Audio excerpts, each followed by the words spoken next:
اپنی اندھیری قبر کو خود ہی روشن کرنے کی تیاری کر اے انسان۔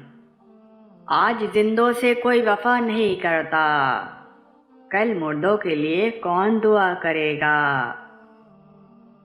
عمریں گزر رہی ہے یاد خدا سے غافل، اے نادان انسان سنبھل جا کہ خدا کے سوا کوئی اپنا نہیں ہوتا۔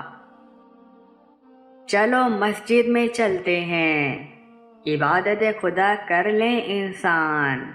یہ کم بخت عشق انسانوں سے ہوتا ہے، خدا سے کیوں نہیں؟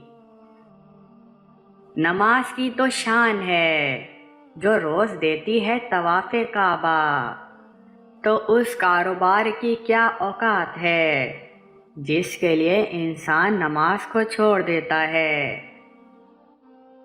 میں سر جھکا کر کہہ دوں گا اپنے رب کے سامنے اے انسان کہ ہزاروں گناہ ہو گئی تیری رحمت کے ناز پہ۔ اے خدا وابستہ تیری ذات سے سبھی سلسلے ہیں، مگر میری زندگی ہے مختصر تیری بندگی کے لیے۔ اس کی رحمت سے نا امید نہ ہو اے بندہ مومن، اگر اس نے تیری بخشش نہ کرنی ہوتی تو مسلمان کے گھر پیدا ہی کیوں کرتا۔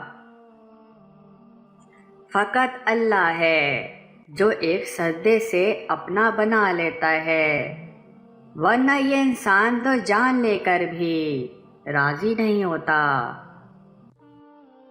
کوئی جدا ہو گیا، کوئی خفا ہو گیا، نہ جانے زندگی میں ہم سے کیا گناہ ہو گیا۔ بہت سجدے کیے ہیں کسی کو پانے کے لیے، جس سجدے میں اسے پانا تھا وہ قضا ہو گیا۔ غضب کی نگاہ سے نہ دیکھ مجھے اے دوزخ، بڑا رحیم ہے وہ جس کا گناہ گار ہوں۔ سکون ڈھونڈتا پھرتا تھا میں بہاروں میں، حسین وادیوں میں، سرمئی نظاروں میں، میں اس تلاش میں جا پہنچا چاند تاروں میں، مگر یہ مجھے ملا قرآن کے 30 پاروں میں۔ عشق تو وہ تھا کہ عاشق نے اذان نہ دی تو خالق نے بھی صبح نہ کی، سبحان اللہ۔